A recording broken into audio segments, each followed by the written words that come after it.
মুসলমানরা বিশ্বাস করেন শেষ জামানায় অর্থাৎ কিয়ামতের আগ মুহূর্তে ত্রাণকর্তা হিসাবে একজন পৃথিবীতে আবির্ভূত হবেন এবং তিনি একজন ন্যায়পরায়ণ শাসনকর্তা হবেন। তাকে ইমাম মেহেদী বলা হয়ে থাকে।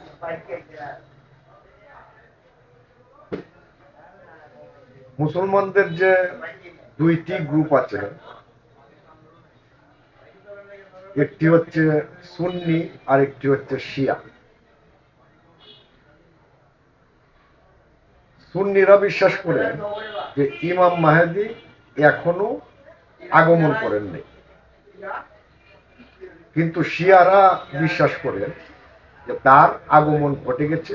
শিয়ারা বিশ্বাস করেন তিনি হচ্ছেন তাদের একাদশ ইমাম হাসান আল আশকারীর পুত্র মুহাম্মদ ইবনে হাসান। তিনি 869 খ্রিস্টাব্দে জন্মগ্রহণ করেছেন এবং তিনি পর্দার অন্তরালে চলে গেছেন। আল্লাহর ইচ্ছায় তিনি শেষ যুগে আবির্ভূত হবেন এবং মুসলমানদেরকে রক্ষা করবেন। এই ইমাম মাহাদি তিনি শরীয়ত অনুযায়ী বিচার করবেন এবং পৃথিবী থেকে জুলুমকে উচ্ছেদ করবেন এবং মজলুমের পক্ষে থাকবেন।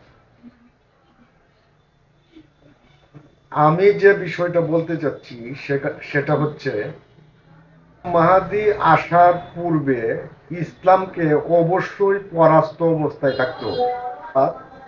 যারা বিশ্বাস করেন ইমাম মাহাদি আসবেন তাদেরকে এটাও বিশ্বাস করতে হবে সেই সময়ে ইসলাম পরাস্ত অবস্থায় থাকবে। তারপর ইমাম মাহাদি এসে ইসলামকে বিজয়ী করবেন। তিনি পৃথিবীতে ন্যায় প্রতিষ্ঠিত করবেন।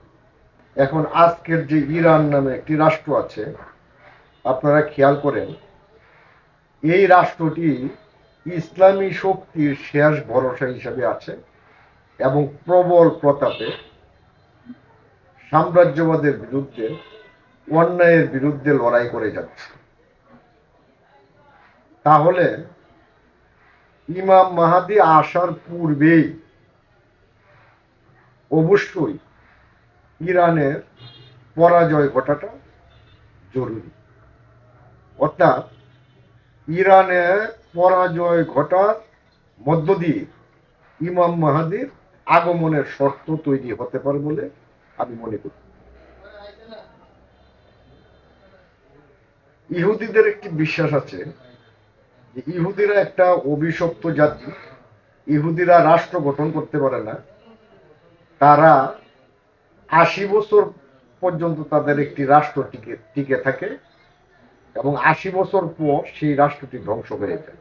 ইসরায়েল নামের যে আমরা ইহুদি রাষ্ট্রটিকে দেখি, সেই রাষ্ট্রটির 2028 সালে 80 বছর পূর্ণ হবে। তাদের হিসাব মতে 2028 সালেই ইসরায়েল রাষ্ট্র ধ্বংস হবে। মধ্যে ইমাম মাহাদি আসার আগে কিছু কিছু হাদিসে বর্ণিত আছে যে কাবার শাসকের পরিবর্তন ঘটবে।